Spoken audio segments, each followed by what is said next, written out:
وَلَقَدْ يَسَّرْنَا الْقُرْآنَ لِلذِّكْرِ فَهَلْ مِن مُدَّكِرٍ۔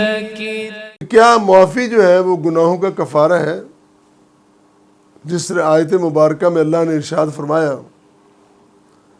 فَمَن تَصَدَّقَ فَهُوَ كَفَّارَةٌ لَهُ،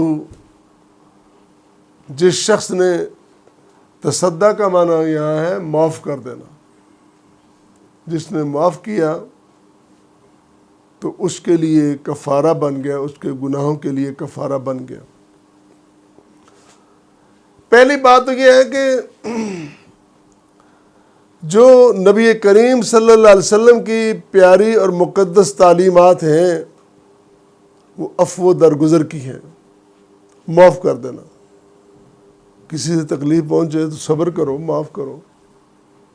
ہر وقت لاٹھی اٹھا کے بندہ تیار ہے کہ بس مجھے فلاں نے یہ کہہ دے تو میں تو اس کے گھر چھوڑ کے آؤں گا، اس کو میں نہیں چھوڑوں گا، تو میں معاف کر دیا کرو، معاف کر دیا کرو، اس میں عظمتیں ہیں۔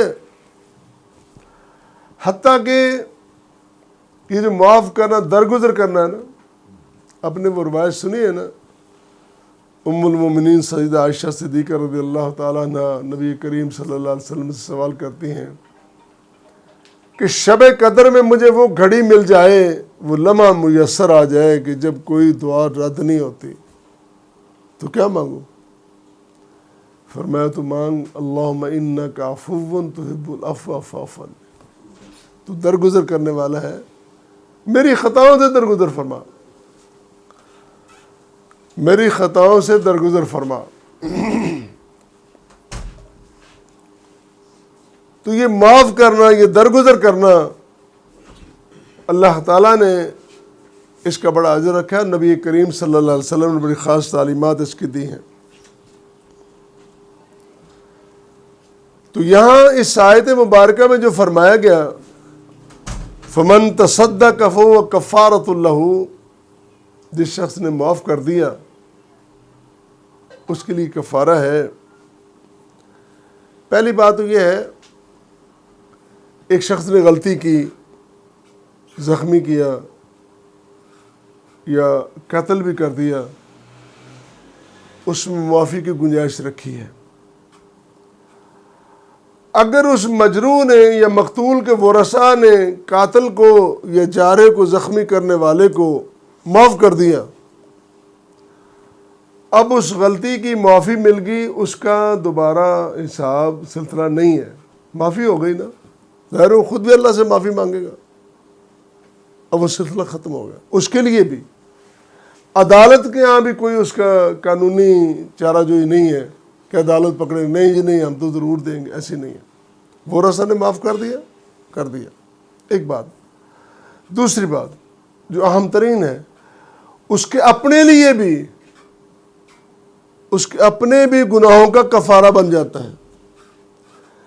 اپنے بھائی کو معاف کرنا، اس کے جرم کو، اس کی زیادتی کو معاف کرنا، اس کے اپنے گناہوں کا بھی کفارہ بن جاتا ہے۔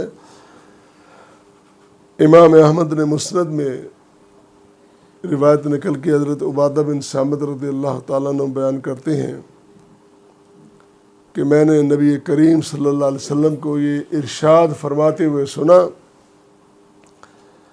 ما من رجل یجرح فی جسدہ جراحۃ فیتصدق بہا الا کفر اللہ عنہ مثل ما تصدق بہ۔ کوئی بھی شخص جو اپنے جسم میں زخم کھاتا ہے تو زخم کھانے کے بعد زخم دینے والے کو وہ معاف کر دیتا ہے، فیتصدق کو وہ معاف کر دیتا ہے۔ کیا ہے؟ کفر اللہ عنہ مثل ما تصدق بہ، جتنی اس نے معافی دی اتنے اللہ تعالیٰ اس کے اور کوئی گناہ معاف کر دیتا ہے، کفارہ بن جاتا ہے۔ یہ بہترین تعلیمات یہ بہترین نظام کس کے لیے ہے؟ ہمارے لیے، اور ہمارے اپنانے کے لیے، صرف کتابوں میں لکھے جانے کے لیے نہیں ہے۔ اس کو اپنایا جانا وہ بھی بڑا ضروری ہے۔